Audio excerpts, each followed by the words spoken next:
Hello, everyone, and welcome back to another LCS report. I'm Rob, he's Nick, and as always, we start with the most important question of the day. Nick, how are you, my friend? I'm doing well. Pretty crazy Super Week. Excited to get into it with you. How are you? I'm doing well too. Yeah, Super Week left me with one thing, which I'm pretty sure I'm going to name this episode that. Are there really any good teams in the LCS? Will somebody please stand up? I know that there is one at the top that has been playing well, but I still have my questions about them. And I'm excited to dive into this with you as well. But as always, we're going to quickly run through the standings as well. The team I was referring to is that FlyQuest is sitting up there at 6-1, very pretty, and I believe potentially with a playoff spot already locked potentially. With this new system, it used to be basically like 8 wins was a lock, or 8 to 10 wins, somewhere around there. But now that we're playing less weeks and less games, I believe that we may be looking at like maybe one more win for FlyQuest to lock in a playoff spot.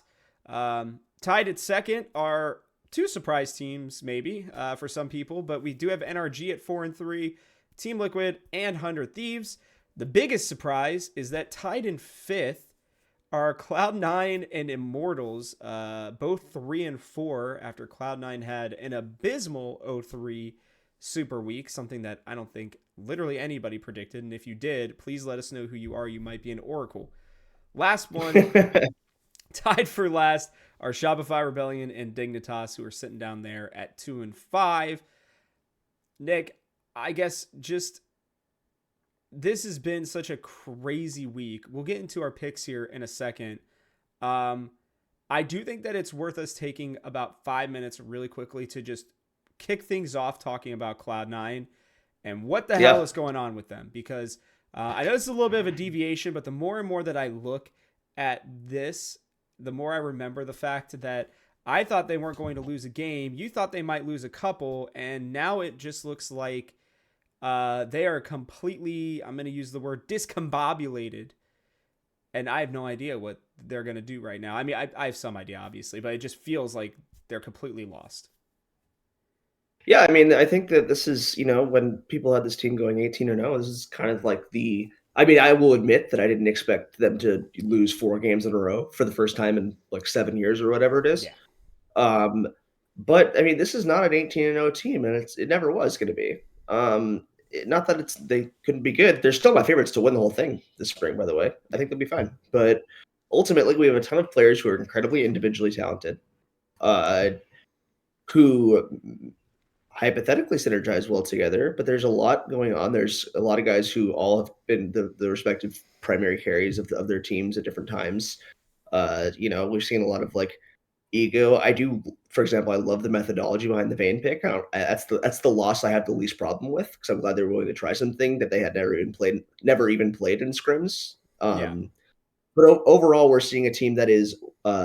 We see this with quote unquote super teams a lot. We have so many options. We don't actually know what our identity is. I think of 2022 Team Liquid that was absolutely stacked with talent, but all the way to the end, never ever had an identity, and that's what stopped them from. They only missed Worlds by 1 game, but they would have been unlocked ages. Like they would have been. They should have won a title that year, but they never. Oh, we can carry through in a row. We can do anything, and then they didn't really. Do anything. They they didn't do anything, Whereas like a team like Immortals is tied with Cloud9 because Immortals has one way to win the damn game, and they know it. Mm-hmm. you And know, they've like been and it's using it to great yeah, effect. yeah, exactly. And so I mean, it's a good problem to have. It's just really a matter of like you have a ton of talent. You have guys with incredibly deep champion pools, right? Um, like I know that, and props to APA for talking some smack about JoJo's mage play. I don't agree with it, but I do like I like that he's throwing the gauntlet down and that he's like, if you're gonna call me Ziggs one trick, ban my Ziggs, and then they lose. Like they deserve that. Those are the kind of ego picks I'm talking about. Like if you really think this guy's a Ziggs one trick, why are you not banning that champion? The drafts have made absolutely no sense. Yeah. And Mithy's been pretty candid on Twitter. He's like, this slump is on me. I do think that I thought he had good drafts last year, but there's been a lot of throughout his tenure on Cloud9. This is the second time around as head coach, but I mean, I don't know. I don't know. I think that they're still figuring themselves out as a team. We have a lot of really big personalities and big talents, and I think it's natural for them to have a bit of a hiccup. I think the way it happened is pretty ugly looking. and their early games are strong, like on paper, but that's mostly just because of laning advantages, like Yeah. or Blabbers are farming so efficiently. They're not doing a lot of cohesive work with following up on those leads. It's Well, individual players flexing, and that's right? where I want to like jump in real quick because Sure, I yeah. feel like their mid game has been abysmal. I mean, truly, it just feels like they have no freaking clue what they want to do with anything, And I thought that Mhm. it felt like in week one in particular, they were very decisive as to where they were going to go and what they were going to do. Now it feels like they're getting these leads and they don't know what to do with them. And it's so uncharacteristic for these players. And, you know, the one thing I will say is they've only really added JoJo, right? Like Vulcan has played with two of these guys before. And I don't think that the bot lane has necessarily been bad, although, that Masubusio just absolute stomping was kind of unexpected for me at least by them. I didn't expect it to be that intense, but Yeah, I yeah. just I just feel like there is something as well with the communication. And while the drafts haven't been great, I think that they're good enough to where they should be able to play through those and not have that be such an issue. And it almost feels like the patch is a problem for them, and maybe like live patch is kind of an issue. And with that, it made me kind of question this week as to whether or not live patch is actually good, because if it doesn't allow, like, if it's just gonna make things completely random to a certain extent, then how is that a good thing? I know it's exciting to watch new picks and to see people testing things essentially live, but if it skews it to the point where like Cloud9 just and it's still on them, they still need to figure out the patch. I'm not trying to make excuses for them, but it just feels weird to me that they can't seem to get a handle on the draft, that can't seem to get a handle on their mid game. That like, yeah, I guess I don't know. Maybe I'll throw out my live patch thing. It was just something that I had to No, have I some think thought there's of at some. one point. But Well, I think that is a factor, right? I mean, like this in the Mithy era, I think anytime Mithy's been a head coach, Cloud9 teams have not been great adjusting on the fly. Um, that's fair. what That is a if they good can point. come back from a break, like then okay, we know what we did wrong, which is why I think it might be fine. But that's why the wheels continue to fall off this week. And that's not been a strength. And I do agree with you. I think that individually, there's a lot of players who the meta doesn't suit their strengths, but also this is like also like you said, get good. Like it, I mean, seriously but though. that is a factor. But it's also it's more than just that. I think that like they say the meta doesn't suit their strengths, but they are also tunneling into certain picks where like Berserker could be put on Aphelios more often. It's one of his best champions, but we're playing Lucian every game and losing most of them. And I don't understand this Lucian love. It's not working in any of the Western regions whatsoever. Like, can we just be done? Like, can we just be done with it? I'm tired of watching him. I mean, my friend who doesn't even watch Pro League watched a decent amount with me this weekend, and he's sitting there and he's going like, dude, Lucian and Milio look like garbage. What is the point of this even right now? Like they're just getting stomped up and down the like up and down the rift. And like, I mean, Core JJ whiffed like two huge ultimates on Milio, and I was just like, okay, like after that, this champion's kind of useless for them right now. I didn't really feel that way at first, like a couple weeks ago, but now I've been watching it more and more. I'm like, dude, like what are we doing right now with some of these teams? Like Mhm. some of these picks, like why are we being so stubborn? Like I think maybe even this live patch is calling out more to the fact that like they need to be innovators. Like I heard, I think they were talking about it before maybe Sunday's games. I can't remember which day it was, but I think Azale was even talking about the fact that like maybe they're just watching too much of what's going on in the East and feeling like they have to adapt it in the West. Um, and I know that's how it used to be, but if you're going to play on the live patch, right, you got to be able to come up with some of this stuff on their own. And I think he also stated, which I completely agree with, when NA is at its best, it's because they have figured things out before everybody else. They've tried new things and been, I think, very successful at acclimating them into the game. And so, you know what? I'm rescinding my apology. I thought I was sounding stupid before, but you know what? Live patch can be good, but I do worry that these teams are just not adapting yet, and I do think it's going to take some time. And I'll be honest with you at this point, and I'm sure this is going to come back to bite me. You can clip this, whatever, but like I'm worried now at this point if Cloud9 are even going to make it into playoffs. They're literally only one game up of the last two like teams. And the way they played the last 4 games, maybe 5 if you really want to stretch it there, has been abysmal. I mean, it's been bad. Week 1 was awesome. Since then, it's been like they just have completely lost their identity, and they have no idea the identity that maybe they didn't have initially, but it's crazy to me. I mean, it's truly crazy to me. Like I'm not a huge like buy super into super teams because I think that there have always been major weaknesses that are being ignored. But I feel like with Cloud9, what I'm really struggling to understand is these are all around pretty solid players, big champion pools, solid just overall skills, right? Good macro, normally pretty good decision making. I know Blabber has his moments, but I don't feel like he's been necessarily the issue in these games so far. And obviously great laning. So it's like they have like this all around solid team, and there is a disconnect that's happening. And I wonder if they go 0-2 this week, if Mithy doesn't get the axe, well, they'll have 2 weeks to, implement somebody else. Like we just saw it happen with what's his name over in the LEC from Carmine Corp. Yamato. Yeah, Yamato got let go. So I'm like, if they have an extra little break here, would Cloud9 consider making a change if they feel like it is coaching? Like, I feel like that seems unlikely because Mithy's been very successful for them. But like, you Yeah. gotta wonder. I mean, if they drop to 3-6, they're truly like very much at risk to not making it into the playoffs. And that would be, Yeah. I think, a humongous, just upsetting thing for especially NA fans. Like, I love that FlyQuest is good. I think it's been really fun to watch NRG and 100 Thieves. Like, they've been really fun to, like, interesting to watch. But, like, I feel like this region needs this team to be good to kind of help revive viewership and show on an international stage that we're a good team and, or that we still have good players in this region. But it's really disappointing to see how bad they've been. You can clearly tell it's only taken 2 weeks for me to completely flip flop from where I was before. Yeah. I mean, I guess maybe I'm a little bit less like alarmed. I mean, obviously they've definitely played worse than I expected, but I think I was a little less high on them than pretty much the rest of the. That's I fair. mean, I know that you also said like they're literally only integrating one player with JoJo, but I don't necessarily think that's true. I get that Vulcan's played with the org before, but it was a very different setup. Vulcan's also been on other teams, including a team with JoJo, and JoJo's even has changed also a lot as a player. True. Vulcan's last split with JoJo was JoJo's probably worst split was his sophomore spring last year. He was Sure. great in summer, some people forgot, but his spring was rough, especially by his standards.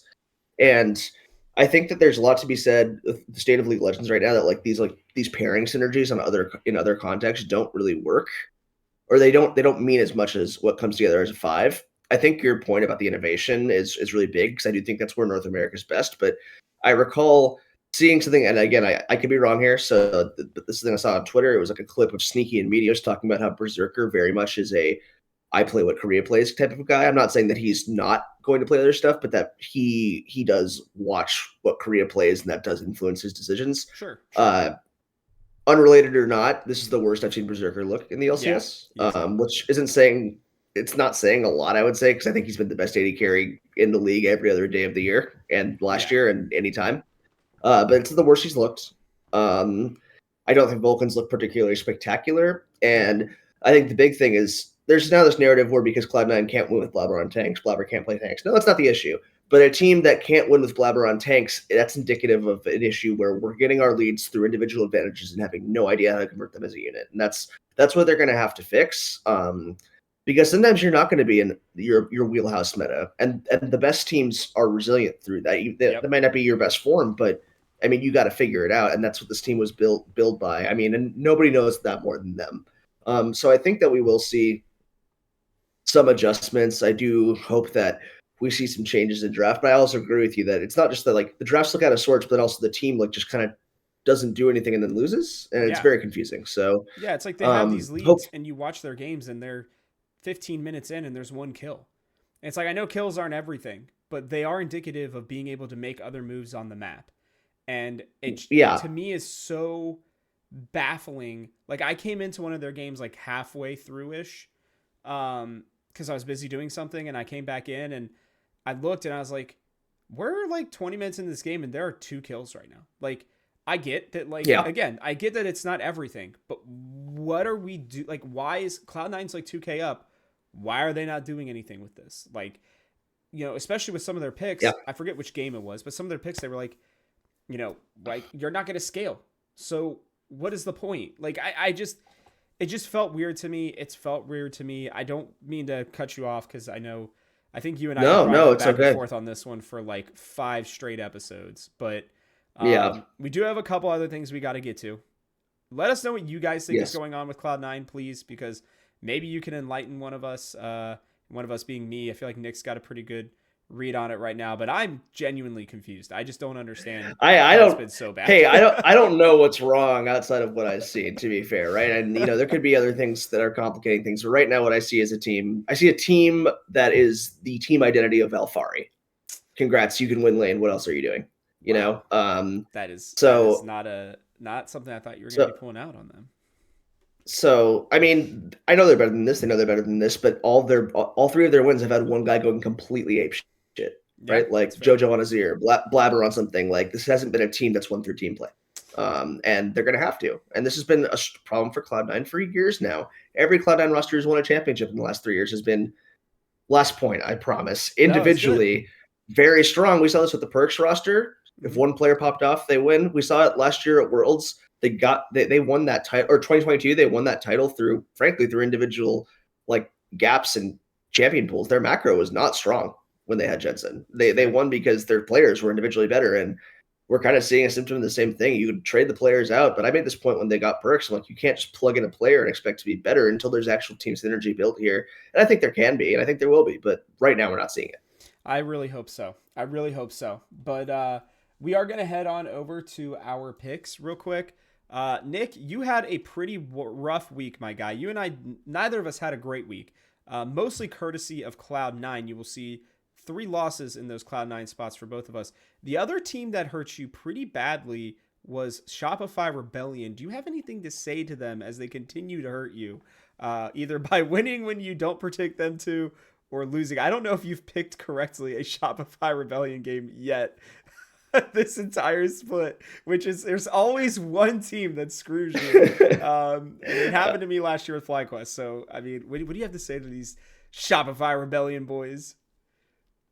I'm gonna give the shirt back they gave me in week 1. I don't want it anymore. I'm offended. I'm hurt. No, I mean, this team is weird because like I do think they like it's weird like they're in last place, but I don't think they're like that much worse than the other teams, right? Like, Yeah, yeah. and they seem to win these. They win every like you said. Like I'm like I constantly see them as a team who can like upset the middle tier teams, like teams near them or like slightly above them. But they apparently can only beat the 2 best teams in the perceived 2 Arguably best teams now. in the Yeah. league. Sure.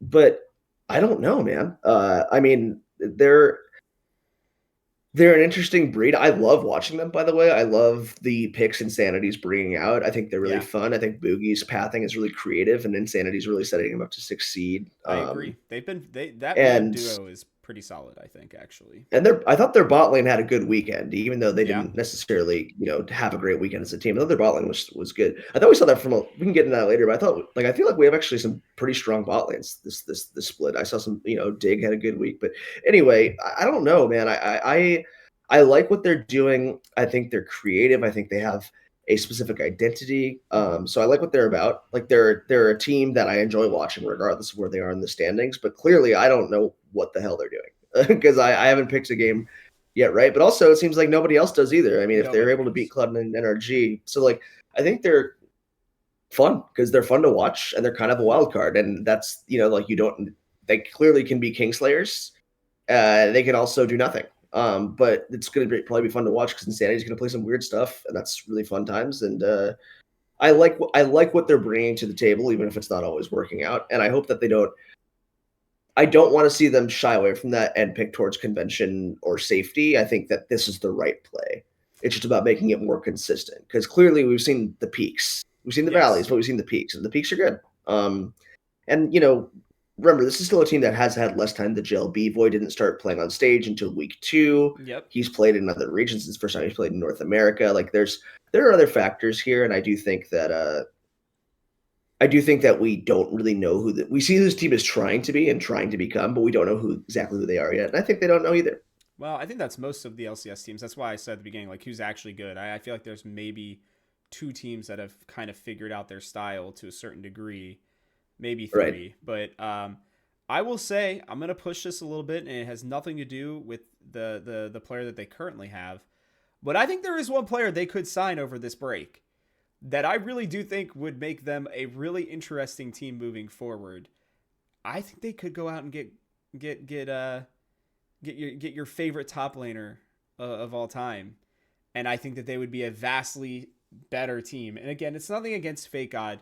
I think this guy is, I think, right. He's always been right on that edge of like LCS challenger, right, where he does well in challenger, but then he can't seem to put it up there in LCS sometimes.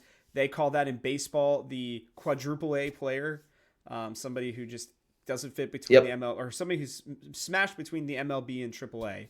And I Mm-hmm. feel like that's where he's at right now. But I think that Licorice would genuinely make this team a lot better. I really do. I think I mean, it would give them another really strong point, and I would think it would make their top half of the map actually really, really strong, and something that people would have to, I think, greatly uh, respect as they were playing. So I'm not pushing for anybody to lose jobs, but I'm just saying, like, the goal is for you to win, right? You play these games to win these games.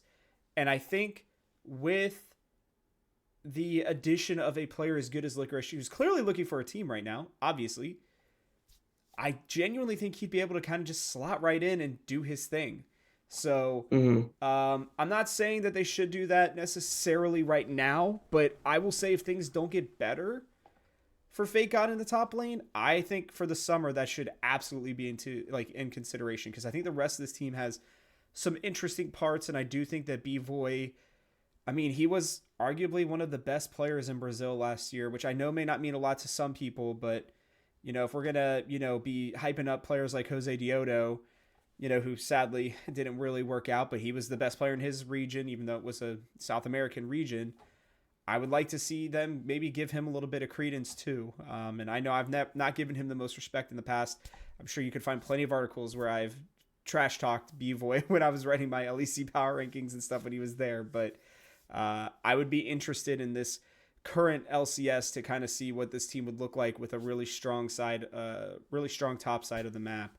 Because I wonder if that would actually put them into serious playoff consideration. I mean, technically they're only 1 game out right now, so um, yeah, that was my major thought on that one. Sorry, for some reason my phone decided to start playing All music. good. No idea why, but yeah, that was my thought there.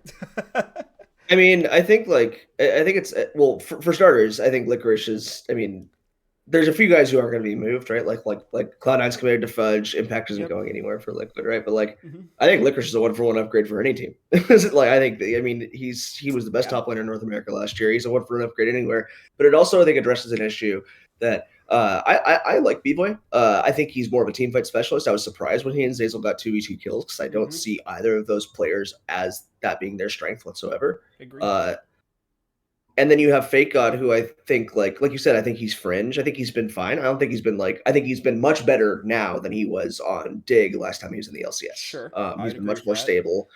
Um, Although he is but it's also had second in deaths in the top lane.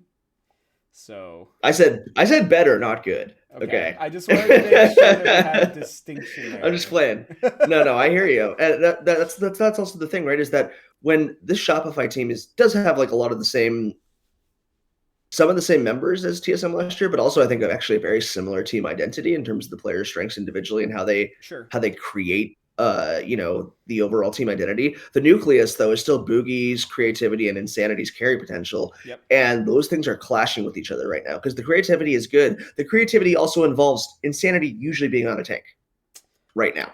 Right now. And Yeah. when we saw TSM win a lot of games, it was Insanity with the Graves mid is what I always go back to. It was him solo carrying these games on picks that like had some potential to do that. And yeah, some of them were wacky, but more so it was putting him in a position to carry. Right now he's playing Scion and Zach, and I think those are good picks. I love tank mids, and I think it unlocks Boogie's potential a lot. Sure. But I also fear that this team doesn't just have like a one carry they can rely on. They just like they have they aren't playing through Insanity, who I think is the only reliable carry point That's on a consistent been basis. my biggest concern. And throughout all aspects of the game, like if you get Insanity ahead in the lane, like he's gonna dominate. I think B-Boy, like I think he can, but I think he's a team fighter. That's his strength. I'd like to see them play more through mid, and I get that that's like been like keep that creativity, but I don't know. I think that like we're seeing an issue where it's like Insanity's giving away a little too much, and he needs to be able to put his carry pants on more for this team to do good. Yeah, I think so. And that's the problem is that this team's going to be best when Insanity's carrying on creative picks, and the creative picks just haven't been carry picks. And They've that's mostly where I worked think out. Licorice would But give them like that extra ability to yeah, allow him to do that. Because again, it's not yeah, that Fake God has been bad necessarily. I don't think he's been good either, but I don't think when you have that pressure in another lane, right? Because like he can also carry. So yeah, I mean, I'm yeah. sorry, I don't mean to derail it too No, much, that's but no. I do You're think right. I mean, that's that's the thing, right? Is Fake God's not traditionally a carry player, no, so it's either that Instana needs to be put on more carries, or like you said, we get another we start playing through top lane more as a carry position, and I've never seen Fake God be able to execute that at the LCS level as a carry yeah, player. On Dig, he was kind of put on Gragas or Renekton and was like, all right, good luck, buddy. You know what I yeah, mean? And so it's either put some more eggs in the Insanity basket, or like you said, if you're not going to and you're going to keep the tank mids going, like we need to see top lane carrying, top lane pulling some more weight. And I don't think it's fair to say Fake God's incapable of that, but we haven't seen him do it. So like I hope that we well, I think it's see fair for one of now. those two things. Yeah, but I mean it's It's a prove like it to us. It's a prove it, right? exactly. It's a And prove it, and until then, it's a we don't know that you can do it. Not that we don't think you can, but we don't know. yeah, I think that's a very yeah. good distinction. And he did have some like on Disguise last year, especially the NACL finals. I think he had some great Renekton games. I do think like I just want to see if he can convert that at the top level, and it's less about his individual skill, more of like this team needs a carry position, another carry position if Insanity is going to be kind of on this facilitator role, which has been good for Boogie. Boogie's looked good. Yeah. I think like that's the thing that's interesting about this team. Like they're in last place. I'm like, every time I watch one of the games, I'm like, that was good. That was well executed. Like, I don't think we don't know who's good in the LCS, but I don't know if we know who's bad either. I feel like the condensing of the league That's has maybe brought the ceiling down, but brought the floor up. Like our for worst sure. teams this year, these are some of our best worst teams. Like Oh, I would without a say, doubt. like, and there's a lot of parity, and so I don't know what that means for the region in context of how strong we are internationally compared to other major regions. What I do know is that domestically, it's been a very entertaining split to watch, and there's been some bad play, but there's been some good play too, and it's nice to see that much parity around the league, where especially with surprises like with Cloud9 kind of stumbling and stuff like that. It's definitely been interesting to watch. Well, I'm gonna start calling it an LCS soup, and right now, the thing I'm tasting the most is FlyQuest. So Yes, that C9 taste healthy. has been going away a little bit. Yeah, it's Whew, I I just mean sneezed. they Sorry about that. bless you, you're good. Yeah, no, I mean FlyQuest looks great. They've I mean we put Inspired haven't missed a beat from No, God, they having look time so time much better than off. I thought they were going to. And I'm wearing my Fizz sweater today because Ooh, good honor. y'all really slept on my boy Jensen, man. I don't really understand. Like I think that he got a people have constantly underrated him, but he got a bad rap on Dig when he was the shining bright spot of that team. And the style he plays, he's never going to be like a guy who looks great like in a 1v9 position. Sure.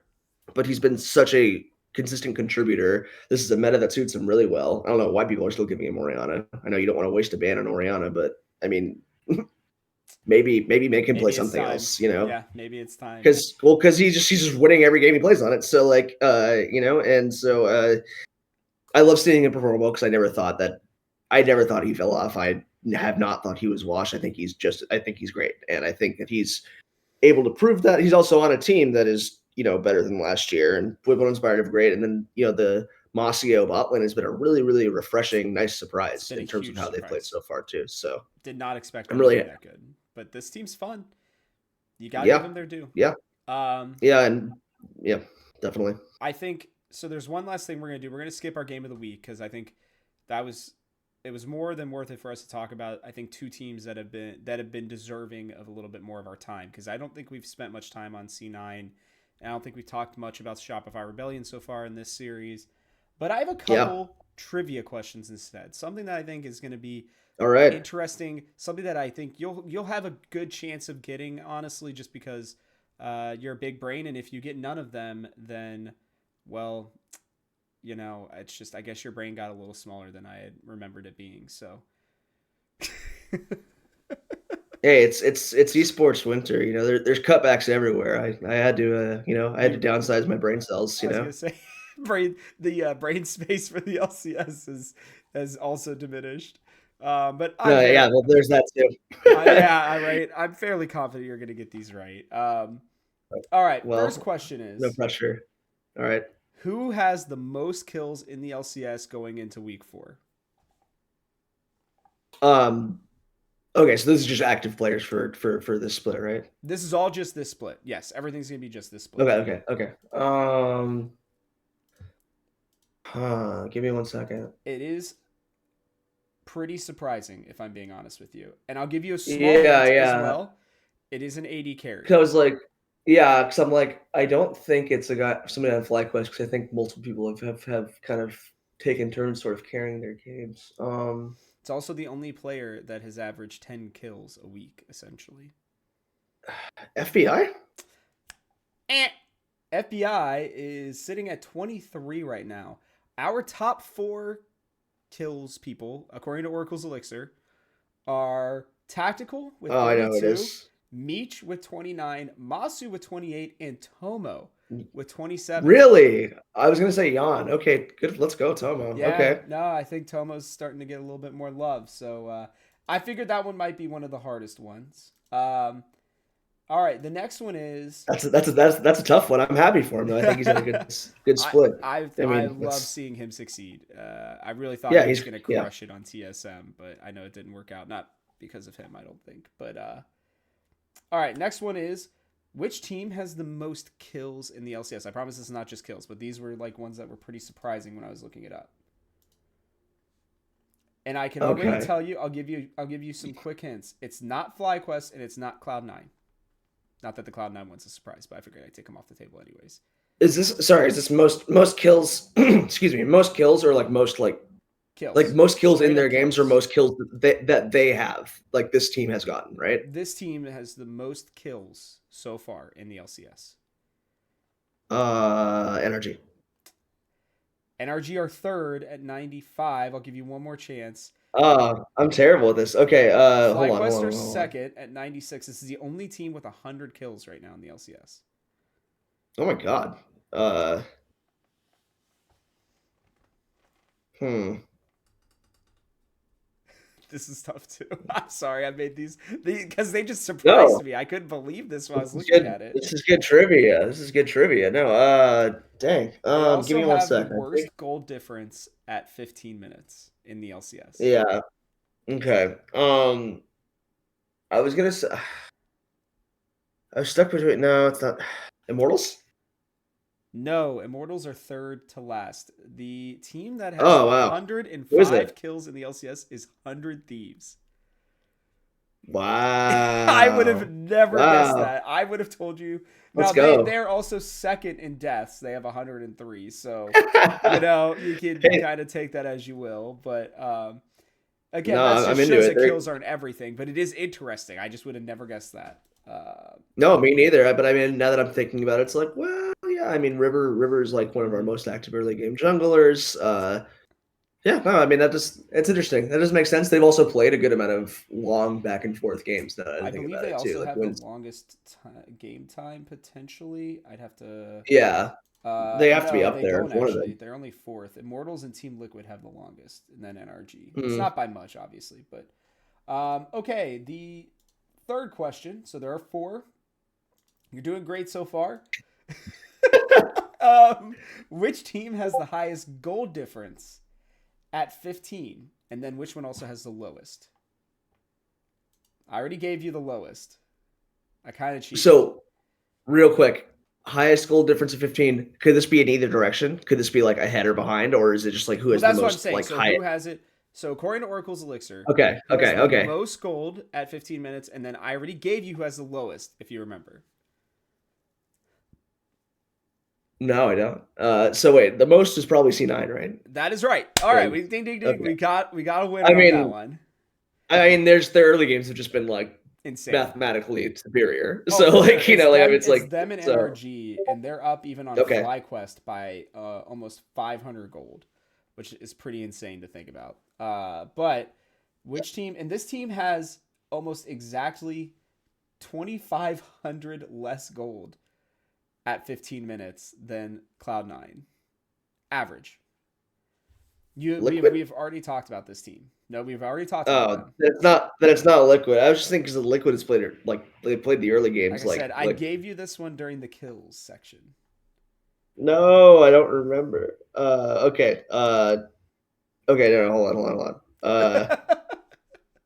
Wait, is it just 100 thieves? It is 100 Thieves. You got it right. Because you Crazy. said like they have a lot of kills, but they have a lot of deaths, and I do recall it would be like, oh, River gets 2 kills, and it's like, oh, now suddenly they give up 2 kills. They have had a really really active back and forth game, so Yeah. I guess that wouldn't be super surprising. They have I given feel like up their gold difference at 15 is almost 1,500 gold, which is whack to think that they're also leading in kills. Again, shows yeah, that kills don't matter if you don't know how to use them correctly. But hey, uh, they just want to have a bloodbath. I respect it. I hope we get a chance to I think we will down the line talk more about 100 Thieves this season because I think they've been such a nice surprise. But more on that later. But let's see if I can get an answer without you holding my hand through okay. This one is the toughest question, so I'm going to change it because initially it was how many kills do C9 have? That's, I just was curious if you had happened to see it. But I'm going to give you a range instead. I'm going to give you 4 options. Okay? Okay. It is either 50 to 60 kills, 60 to 70, 70 to 80, or 80 to 90. And as I told you already, there's only been one team with 100, which is 100 Thieves. Yeah. I think 70 to 80. I think 70 to 80. Is that your final answer? Yeah, but it sounds like it's wrong. They have 67 kills. You were just off by Oh, 3. wow. They have the second Wow. least amount of kills in the LCS. Wow, I didn't realize it was that low. They are Team Dang. Liquid has 59. They have 67. Immortals has 75. The crazy part is Cloud9 also has the second least amount of deaths. FlyQuest have 57. They have 65. FlyQuest clearly have the highest KD at almost 1.7. The next closest team is NRG with a 1.04, which just shows you how drastically different I think these teams are. But we've used up a lot of time today, so I think we're gonna have to get going here in just a second. But do you have any last thoughts before we head into our Thursday episode of Week 4?